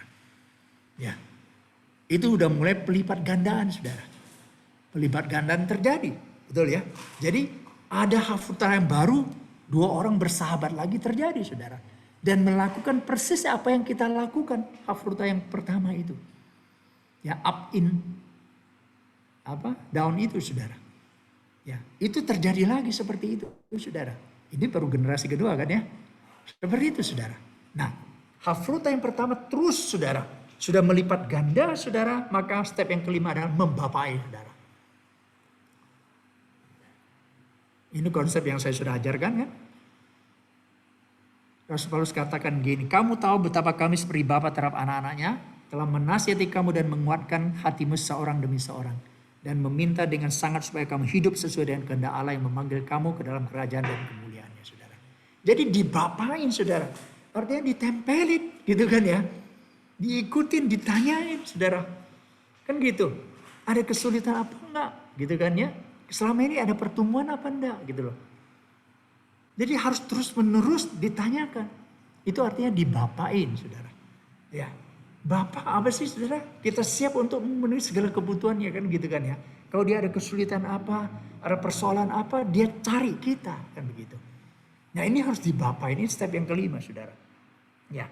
Jadi di sini kita melihat, saudara, kalau kita lihat murid Tuhan Yesus ya, ada 12 orang, itu ada hafruta perintis, saudara. Ini sudah step ke-6, saudara. Hafruta memimpin care group atau keluarga. CG keluarga, saudara. Jadi ada satu, misalnya sekarang kalau care group kita ada 12 orang, saudara. Berarti di dalamnya ada 6, saudara. Ada 6 hafruta. Kalau engkau merasa 2 kurang, mau 3, boleh, saudara. Tapi tidak boleh lebih dari 3. Paling bagus. Idealnya adalah berdua-berdua, saudara. Lalu kita multiplikasi, kita lipat gandakan, saudara. Itu akan terus menerus lakukan seperti itu, saudara. Jadi ada satu hafruta perintis, saudara, yang di dalam kelompoknya. Maka saya pernah menyarankan di komisi pemuda gitu ya. Ada satu CG kira-kira ada 8 atau berapa orang, saudara. Nah, tolong 8 orang itu didoakan baik-baik. Bisa 4 hafruta, saudara. Berdua, saudara. Itu yang kita sebut sebagai microcell, saudara. Bukan sel grup lagi. Di dalam sel grup ada microcell. Itulah hafruta, saudara. Dan itu akan lebih dahsyat, saudara. Karena begitu berdua membangun persahabatan yang baik, saudara. Artinya betul-betul dia menjadi belahan jiwa. Ya tentu pria dengan pria, wanita dengan wanita, saudara. Ya. Akan bertumbuh bersama-sama, saudara. Jadi sekarang boleh 1, 2 atau 3 hafruta itu 1 CG, saudara. Coba ke arah sana, saudara. Ya, nanti lebih praktisnya seperti apa nanti kita lihat, saudara. Step yang terakhir, saudara, adalah apa? Hafruta menjangkau 4 generasi. Satu ayat yang sangat kita kenal, saudara. 2 Timotius 2 ayat 2. Apa yang telah engkau dengar daripadaku di depan banyak orang, banyak saksi, percayakanlah itu kepada orang-orang yang dapat dipercaya, yang juga cakap mengajar orang lain. 4 generasi ya. Aku, engkau, orang-orang yang dapat dipercaya dan cakap mengajar, dan orang lain, saudara. Pemuridan mau jalan harus sampai kepada 4 generasi, saudara. Gampang nggak? Tidak. Susah nggak? Iya, saudara. Tapi, saudara, perlu proses, perlu waktu, saudara. Hari-hari ini kita sering melihat, mendengar banyak seminar, ceramah, ya, yang sudah berhasil pemuridan gerejanya. Seringkali kita lupa jalan yang pernah mereka lalui, keringat, ya, yang sudah mereka keluarkan. Mungkin gak sampai darah lah gitu kan ya. Mereka sudah bertahun-tahun, berpuluh-puluh tahun baru ada hari ini, saudara. Jadi kita langsung maunya seperti itu. Mana bisa, saudara. Tapi kita harus mulai, saudara. Kita harus eksekusi, kita harus jalankan, saudara. Jadi prosesnya seperti ini, saudara. Ya, jadi ini ada satu hafruta. Ya, lalu dia melipat ganda ada hafruta lain lagi, saudara. Gitu ya. Jadi dia tidak lepas, saudara. Sementara itu kita membantu dia untuk menghasilkan hafruta yang ketiga, saudara. Berarti ini sudah menjadi cucu kamu kan kira-kira gitu ya. Sementara itu ini hafruta ini tetap bersekutu dengan yang ini, saudara. Tetap tidak lepas, saudara. Ya, lalu yang ini hafruta generasi satu yang kedua ini membantu yang generasi ketiga untuk melipat gandakan hafruta yang keempat, saudara. Ya, jadi prosesnya seperti apa? Jadi misalnya kalau generasi pertama, ingat ya, pemuridan itu pikul salib setiap hari kan gitu ya. Tiap hari terkonek, saudara. Minimal, paling minimal seminggu harus 2 kali, 3 kali lah. Jadi kacak 1 hari gitu, saudara. Ya, menanyakan, saling mengajar seperti itu. Kalau mau intensif kan seperti itu. Ya, seminggu sekali lah gitu ya. Kadang-kadang juga susah gitu ya. Kalau enggak serius saya kira pasti bisa. Jadi sudah ada pelipat ganda seperti ini, gitu ya. Jadi ini katakanlah mungkin kita seminggu 3 kali pertemuan. Ya toh? Ini udah jadi hafruta, lalu hafruta generasi 1 dan kedua itu setiap minggu 3 kali misalnya pertemuan. Setelah generasi 2 menghasilkan generasi ketiga, nah saudara sekarang generasi 2 kan harus ada waktu dengan generasi 3. Jadi pertemuan generasi pertama dengan kedua itu boleh dikurangi, saudara. Tapi tidak boleh lepas, ingat. Jadi mungkin seminggu sekali atau 2 kali, saudara. Nggak boleh lepas. Karena kau harus bantu generasi kedua ini menanyakan dia ada kesulitan nggak dengan membimbing, mentoring generasi 3, saudara. Saudara dengar baik-baik ya, saudara. Nah kemudian setelah generasi yang ketiga ini bisa menghasilkan generasi keempat, saudara. Berarti generasi 1 dengan 2 ini sudah boleh agak jarang ketemu. Tapi tetap tidak boleh lepas, saudara. Tangkap maksud saya? Tapi hafruta itu tetap, saudara. Jadi sahabat kan bisa seumur hidup kan gitu ya.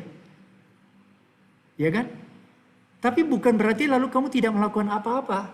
Generasi kedua begini, begitu dia sudah menghasilkan cicit, saudara, dia mulai lagi dengan hafruta yang baru.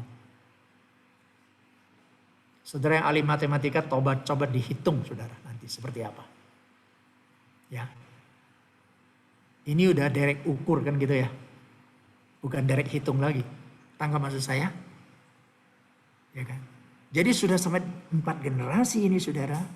Kalau sudah bisa sampai di sini ya, wah luar biasa, saudara. Dan kamu generasi pertama mulai lagi untuk melipat gandakan hafruta yang kedua. Prosesnya diulang persis seperti ini, saudara. Nanti mungkin ada yang tanya bagaimana melakukannya, saudara ya. Tapi ini dulu ditangkap dengan baik. 4 generasi baru akan jalan.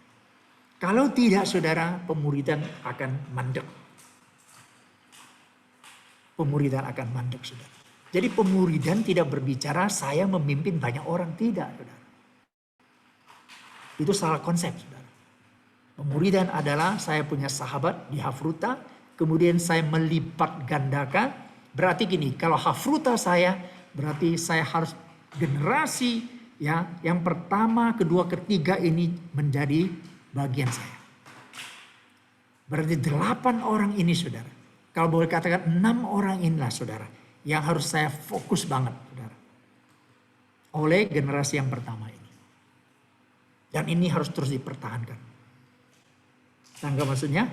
Begitu yang generasi 4 ini dia teruskan satu lagi, saudara. Ya, saat itulah kita baru mulai lagi dengan yang baru. Demikian terus menerus, saudara. Berdua. Saudara. Ini akan sangat dahsyat, saudara. Sekali lagi ini idealnya, saudara ya. Mau gak kita coba? Ini sebuah tantangan. 4 generasi baru akan bertahan. Kalau tidak, saudara, tidak akan berhenti di tengah jalan. Kita mohon Tuhan menolong kita, saudara. Ya, 4 fase bagaimana membangun Hafruta. 4 generasi, saudara. Saudara masih ingat Yesus 12 murid itu? Ada 6 Hafruta di dalamnya. Betul ya? Kalau dibagi 2-2, saudara. Nah, jangan kecewa jika hari ini mungkin ada Hafruta dalam kelompokmu yang gagal. Karena dari 6 Hafruta ini ada 1 yang menjual Yesus. Yudas Iskariot, saudara. Ya kan? Yudas Iskariot tuh mungkin dia Hafrutanya sama siapa ya kalau kita lihat di Matius pasal 10. Ya. Simon orang Zelot, saudara. Ya, karena ditulis Simon orang Zelot dan Yudas Iskariot, saudara. Jadi ada kemungkinan gagal ada 1. Tapi tolong saudara, jangan ada jemaat yang menjadi Yudas Iskariot. Ya, jangan. Biar itu menjadi sebuah pembelajaran kita aja, saudara. Tapi gini, Yesus saja mimpin 12, ada 6 Hafruta, ada 1 yang gagal. Jadi kalau hari ini kita pun mungkin ada yang tidak berhasil, ya tidak usah terlalu bersedih. Tetap semangat. Yesus saja ada 1 yang gagal, kira-kira gitu ya. Jadi ini 12 orang, saudara. Lalu 2 Hafruta itu, satu Hafruta itu mereka melakukan proses yang sama, saudara. Maka muncullah 70 murid. 72 yang diutus berdua-dua, saudara. Lihat konsepnya, cari ketemu hubungannya. Jadi masing-masing Hafruta itu mereka melakukan proses yang sama, saudara. Maka hasilnya 72 orang itu. Lakukan dengan konsisten, saudara. Lalu dari 72 itu, saudara, 35 pasang itu mereka melakukan proses yang sama lagi. Muncullah 500 orang. Waktu Yesus sudah bangkit mau naik ke surga, sana kata ada 500 orang menyaksikan. Lihat angka-angka mulai jelas. Ya. Lalu dari mana yang 3.000 orang itu, saudara? Muncul lagi, saudara. 504 orang itu ada berapa Hafruta? Dibagi 2, saudara. Dan mereka lakukan persis sama. Kalau dihitung seperti ini, saudara. Itu yang terjadi, saudara. Di gereja mula-mula. Ya mungkin ini semacam perhitungan. Ya ada kaca sedikit gitu kan ya. Tapi itulah proses yang dilakukan, saudara. Lihat ya, sejak Yesus, murid-muridnya, lalu Yesus naik ke surga. Lalu gereja mula-mula. Waktu Petrus berkhotbah, saudara, itu kan setelah Pantekosta, berarti 50 hari kan gitu ya. Setelah Yesus naik bangkit kan gitu. Lalu dikatakan ada 3.000 orang percaya, saudara. Itu kira-kira yang dihitung seperti itu. Saudara boleh selidiki lagi, saudara. Ya. Terus saudara kita lihat perjalanan rohani murid seperti apa. Kristen anak, dewasa, bapak. Harus ada pertumbuhan seperti itu, saudara. Ya, berakar, bertumbuh dan berbuah, saudara. Jadi harus sampai kepada Kristen Bapa, saudara. Kalau hari ini engkau cuma Kristen orang dewasa belum cukup, anak muda belum cukup, saudara. Harus sampai kepada Bapa, saudara. 1 Yohanes 12-14. Aku menulis kepadamu, hai anak-anak, sebab dosamu telah diampuni oleh karena namanya. Kristen anak lahir baru karena dia mengakui Kristus sebagai Tuhan dan Juru Selamat, dosanya diampuni. Aku menulis kepadamu, hai bapak-bapak, kamu yang telah mengenal Dia yang ada dari mulanya. Aku menulis kepada kamu, hai orang-orang muda, karena kamu telah mengalahkan si jahat. Anak muda bertumbuh, orang Kristen muda, anak muda artinya dia mengalahkan si jahat.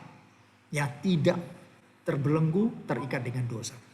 Bapak-bapak apa? Mengenal Allah. Aku menulis kepadamu, hai anak-anak, karena kamu mengenal Bapa. Aku menulis kepada kamu, hai bapak-bapak, karena kamu mengenal Dia yang ada dari mulanya. Aku menulis kepada kamu, hai orang-orang muda, karena kamu kuat dan firman Allah diam di dalam kamu dan kamu telah mengalahkan yang jahat. Jadi Kristen Bapa adalah pada puncaknya dia mengenal Allah sebagai Bapa. Sebab pengenalan yang secara holistik, secara komprehensif. Pengenalan yang tepat Allah sebagai Bapa. Itu Kristen Bapa, saudara. Dan itu harus menjadi puncak daripada pertumbuhan kerohanian kita, saudara. Ya. Perjalanan murid Kristus berjalan di dalam Kristus terus, ya. Kamu telah menerima Kristus Yesus Tuhan kita karena Tuhan hendaklah hidupmu tetap di dalam Dia. Hendaklah kamu berakar di dalam Dia dan dibangun di atas Dia. Hendaklah kamu bertambah teguh dalam iman yang telah diajarkan kepadamu dan hendaklah hatimu melimpah dengan syukur, saudara. Berjalan, peripateo, pergi, bisa juga berjalan mondar-mandir. Artinya terus menerus, ya. Diulang, terus diulang, saudara. Sampai menjadi sebuah kebiasaan hidup, kebiasaan baru, ya. Konsep perjalanan rohani murid itu seperti apa, saudara? Tadi kalian tetap, artinya tekun meneliti, praktek berulang-ulang. Itu tetap di dalam firman, saudara. Nah, ini yang seringkali saya katakan kita jarang, ya, mengulangi, saudara. Yakinlah apa yang saya sampaikan beberapa minggu ini, saudara. Bulan depan kalian semua udah lupa semua. Betul nggak? Mari kita sama-sama terapkan bersama-sama, saudara. Ya, kalian yang butuh PowerPoint ini saya bagikan, saudara.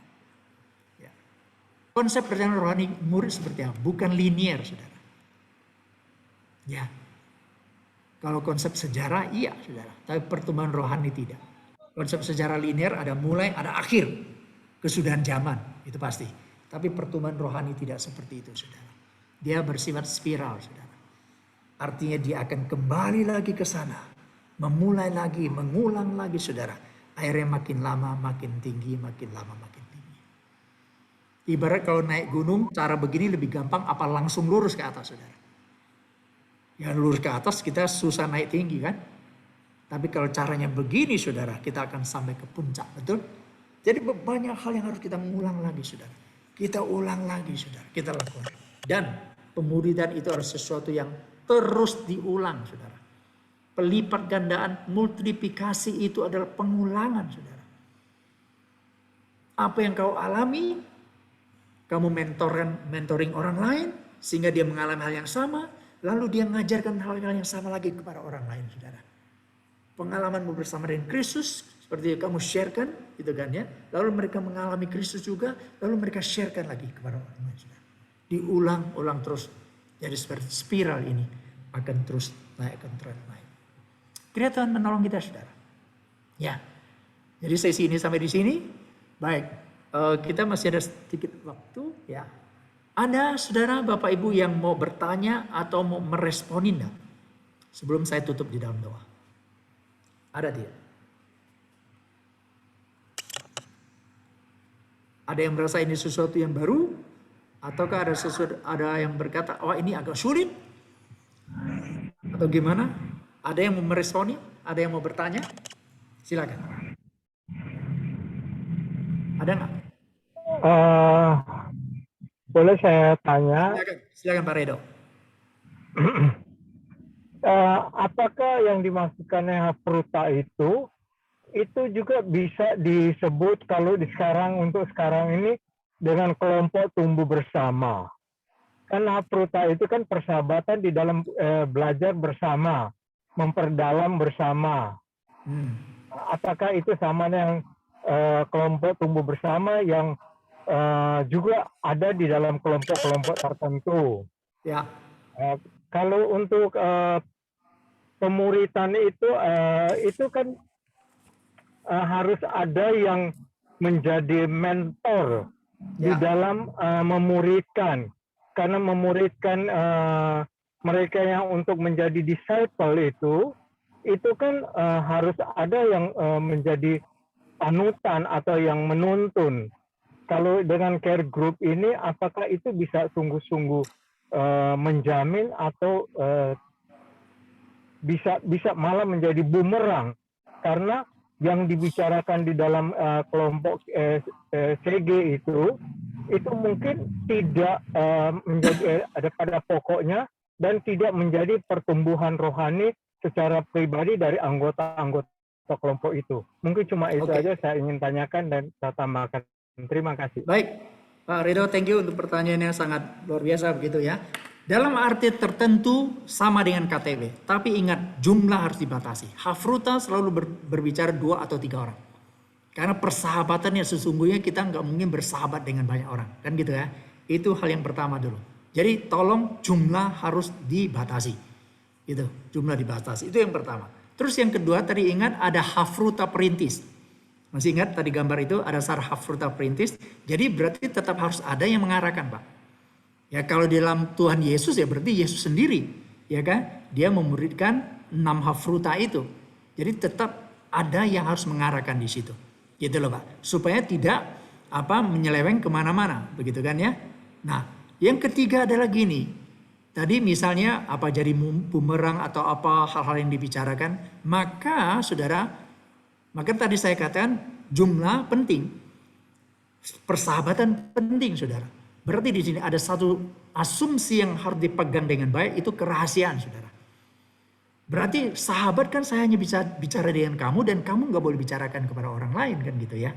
Maka tadi saya mengatakan kalau mau CG, dalam CG-nya ada 10 orang, berarti di dalamnya bisa jadi ada 6 hafruta kan. Ada hal-hal tertentu mungkin saya bisa bicarakan di dalam CG. Dan 10 orang boleh dengar, nggak apa-apa. Ya, tapi ada hal-hal tertentu, wah itu agak riskan kalau diomongin 10 orang tahu. Kan gitu ya. Nah disitulah saya harus bicara dengan hafruta saya.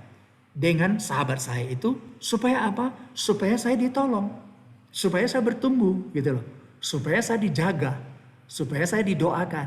Ngerti ya maksud saya? Jadi harus bisa pisahkan mana hal-hal yang harus bisa dibicarakan di dalam kelompok besar CG itu atau dengan hafrutanya begitu loh. Gitu Pak Redo. Ya. Jadi kalau itu bisa dikerjakan seperti ini, wow. Itu akan luar biasa. Kira-kira seperti itu Pak Redo.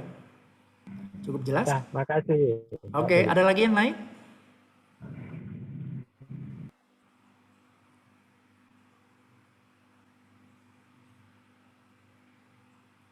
Ada lagi yang lain?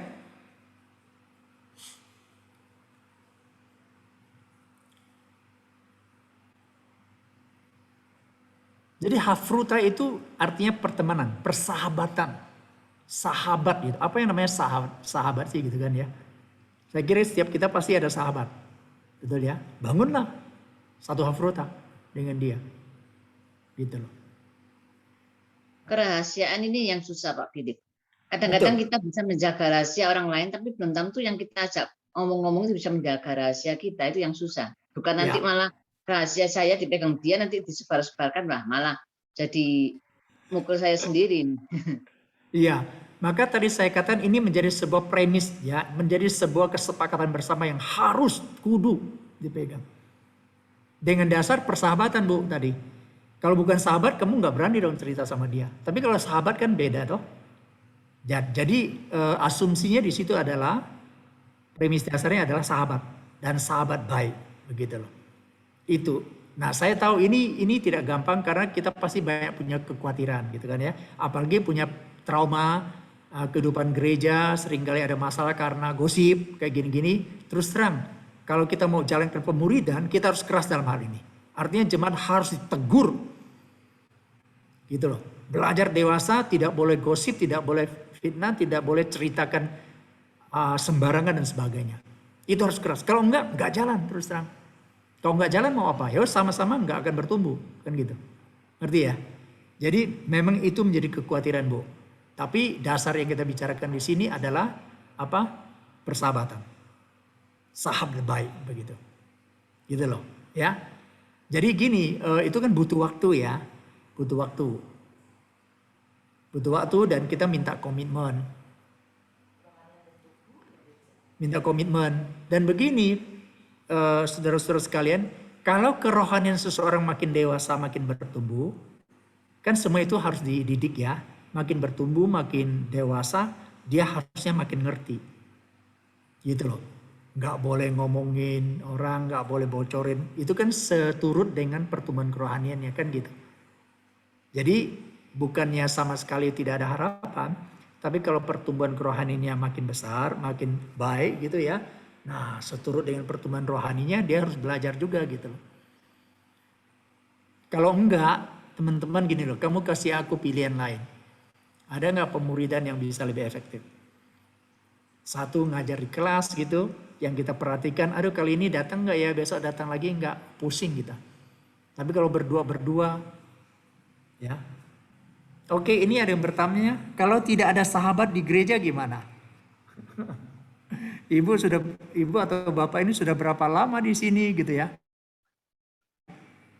Ya, kasihan banget kalau kamu nggak ada sahabat di gereja. Ya hanya dua kemungkinan deh ya.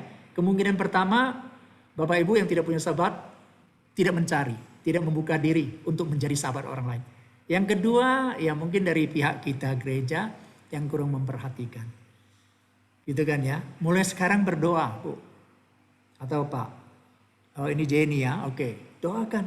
Masa nggak ada sahabat di gereja? Ya, doakan baik-baik. Mohon Tuhan sediakan gitu kan. Kalau nggak ada, ya diadakan dulu kan gitu. Kalau nggak terus terang loh. Kasihan sekali loh. Nggak ada orang yang membantu kamu untuk bertumbuh. Nggak ada orang yang mau menegur kamu, menasihati kamu. Lah gimana pertumbuhan jadi orang Kristen dewasa? Gitu ya. Mungkin Kalau Pak kamu Philip yang dimaksudkan dengan tidak ada teman atau sahabat dalam gereja mungkin yang bisa dipercaya untuk saling curhat gitu, saling berbagi masalah. Yang mungkin yang dimaksudkan itu lebih mendalam lagi. Jadi bukan sekedar kalau mungkin pasti kan kalau sudah menjadi jemaat itu saya rasa itu biar gimana ada saling kenal satu dengan yang lain. Tapi keakraban itu yang mungkin belum terjalin itu. betul Pak, betul. Jadi premisnya kita gini, pertama sesuai dengan pertumbuhan rohani ya. Artinya kita tidak sembarangan juga open kan gitu kan ya. Kalau bukan sahabat, ya saya juga nggak berani open kan gitu. Nanti malah jadi masalah gitu. Tapi Bapak Ibu begini, tidak ada orang yang sempurna di dalam dunia ini. Ini pun kita harus membangun komunitas seperti ini. Kita harus belajar dalam banyak hal. Ya, memang nggak gampang, apalagi kita gereja latar belakang Tionghoa begitu ya. Sepertinya kalau ya ada pepatah juga gitu ya, jia chou bu wang wai chuan gitu kan ya. Tapi gini loh, kita harus punya konsep dasar juga bahwa tidak ada yang sempurna, hanya Kristus yang sempurna kok gitu. Kita gereja pun harus belajar, hamba-hamba Tuhan pun harus belajar gitu kan ya. Kalau ada seorang yang menceritakan kelemahannya, itu sesuatu yang wajar kok. Ya kan? Kristus datang mencari orang berdosa. Berarti ada orang yang tidak berdosa? Iya, berdosa tapi tidak ngaku dirinya dosa. Kan gitu kira-kira. Kristus cari orang yang lemah kok. Orang yang berantakan. Gitu loh. Jadi ini pun harus kita bangun bersama-sama ya. Terlepas dari tadi yang kita katakan tetap harus jaga secret. Jadi dasarnya gini, bangun persahabatan dulu gitu. Seturut dengan waktu, pertumbuhan iman bersama gitu ya. Makin bisa dipercaya gitu. Tujuannya kan tadi jelas bertumbuh gitu kan. Jadi saya rindu loh. Betul-betul ini nggak gampang. Terus saya tahu. Ya. Apalagi kalau bicara soal keterbukaan, menceritai kelemahan pribadi dan sebagainya gitu ya. Nanti bagaimana dianggap orang dan sebagainya. Tapi kalau sahabat saudara, beda ya. Gitu loh. Kalau kau cerita ke saya kelemahanmu, saya punya tugas untuk membantu kamu. Kan gitu. Nah itu sahabat saudara. Kalau dia cerita kemana-mana, itu bukan sahabat. Di situ aja soalannya. Oke, ada yang lain? Atau mau responin, tambahkan, apa enggak apa-apa? Ada lagi enggak? Ada atau melalui chat? Iya, di chat. Ya. Kenapa? Pak Hadi, kenapa? Ada pertanyaan lewat chat itu, Pak. Iya, saya sudah lihat. Itu yang tadi sudah. Oh, udah. Tadi saya sudah lihat. Kalau gak punya sahabat di gereja gimana?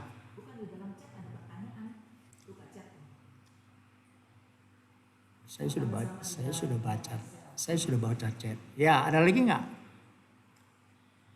Mau chat boleh, mau langsung nggak apa-apa. Tadi saya bilang mau tanggapin nggak apa-apa. Mau responin, oke. Nggak apa-apa kok.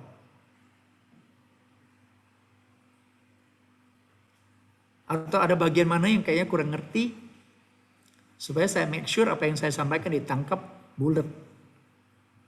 Ditangkap dengan pengertian yang totalitas gitu.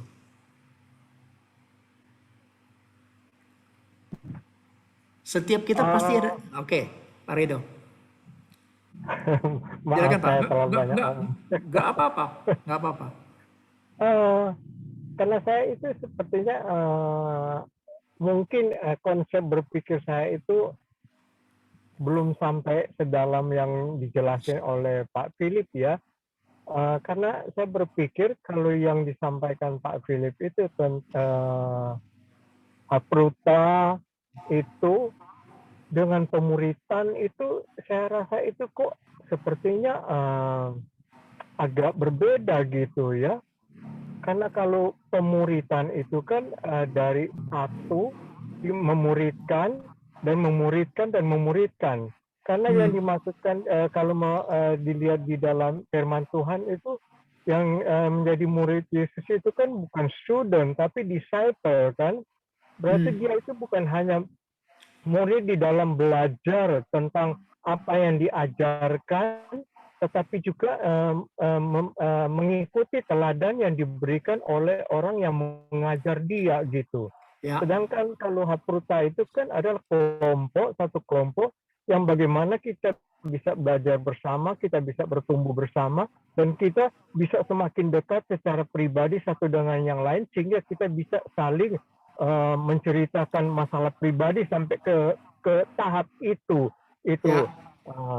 Sehingga kita bisa bertumbuh bersama dan dari situ mungkin baru kita bisa berkembang mencari jiwa-jiwa baru gitu. Apakah konsep berpikir saya yang salah atau mungkin kurang jelas yang disampaikan oleh Pak Philip? Terima kasih, Pak. Thank you. Makanya tadi saya sampaikan 7 step, 7 fase, ya kan ya.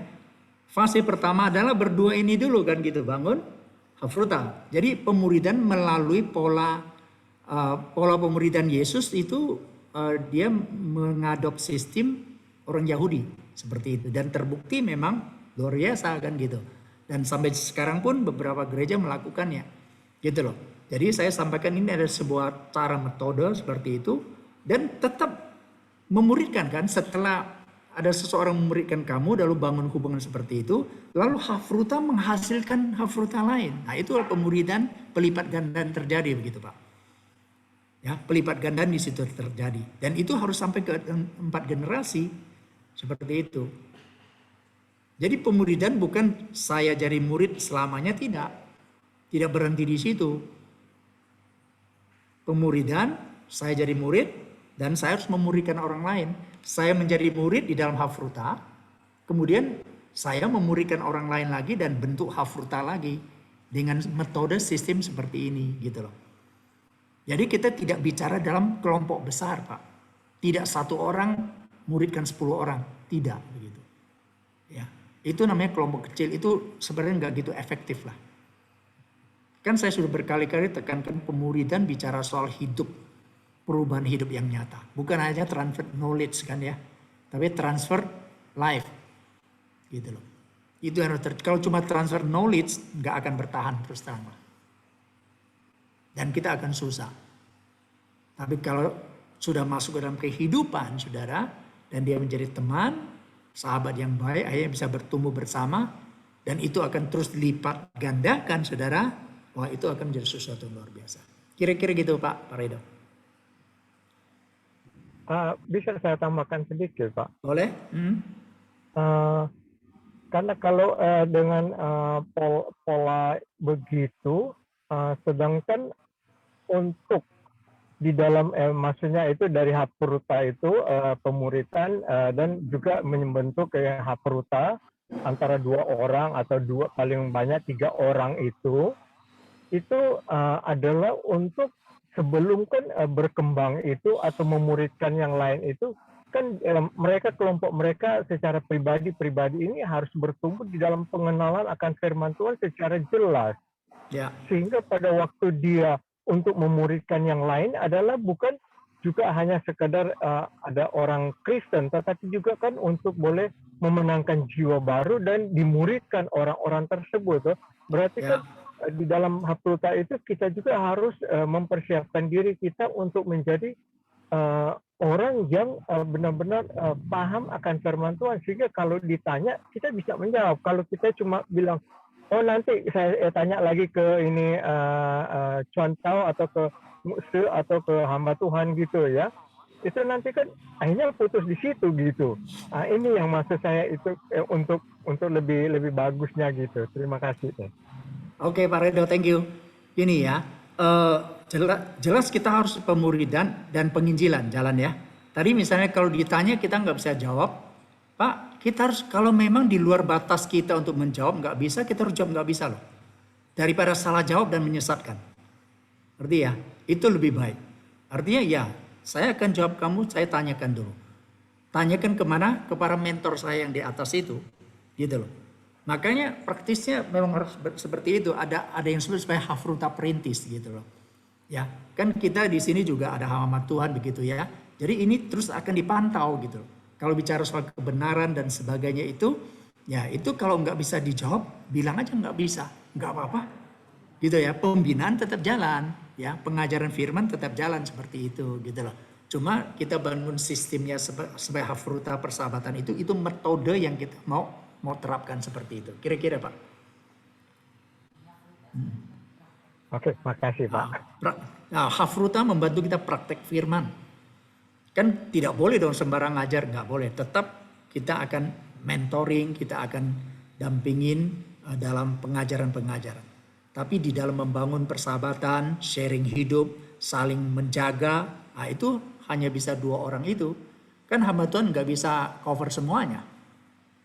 Ya kan, hamba Tuhan kita tanganin khusus di dalam pengajaran-pengajaran. Hal yang sulit itu ya kita tanganin soal kebenaran.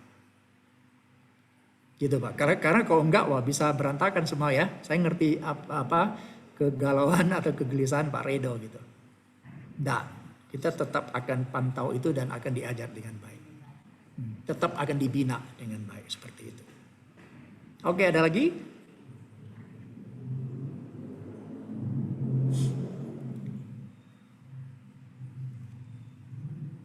Cukup jelas atau rasa ini seperti utopia? Kayaknya di awang-awang. Atau sesuatu yang baru?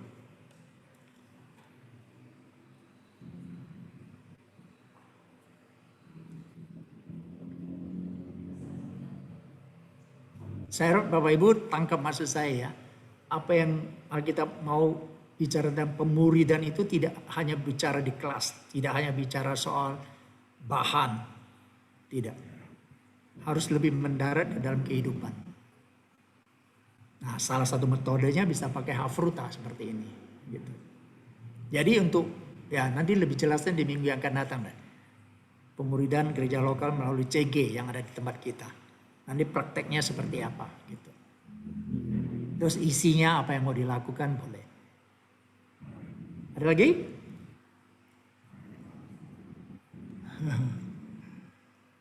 Mungkin sesuatu yang baru ya. Tapi mari kita mau coba. Ya, kita doakan dan kita sepakati lalu kita coba praktekkan. Baik, kalau ada anytime boleh telepon saya, boleh chat saya, WA saya, kita diskusikan hal ini. Ya, anytime, kapan saja. Ya, ajak bicara, ngobrol, dan kita coba bagaimana cara cari kesepakatan untuk menjalankannya. Gitu loh. Maka saya rindu supaya apa yang kita pelajari dalam pembinaan itu cuma jangan hanya mengisi otak pengetahuan aja, tapi mari kita mau coba untuk lakukan. Meskipun nggak gampang. Oke ya? Kalau nggak ada pertanyaan lagi, saya akan tutup dalam doa. Yuk mari kita berdoa sebelum saya serahkan ke Los Andri. Bapa di surga, kami bersyukur untuk pertemuan malam ini. Sesuatu yang kami belajar dari firman, dari Alkitab. Apa yang Yesus Kristus sendiri lakukan. Dan orang-orang Yahudi lakukan sampai hari ini. Bagaimana mereka dalam hafruta belajar firman, belajar Taurat. Sehingga hidup mereka menjadi berubah. Dan kami juga rindu Tuhan. Biar metode pemuridan seperti ini kami ingin coba lakukan.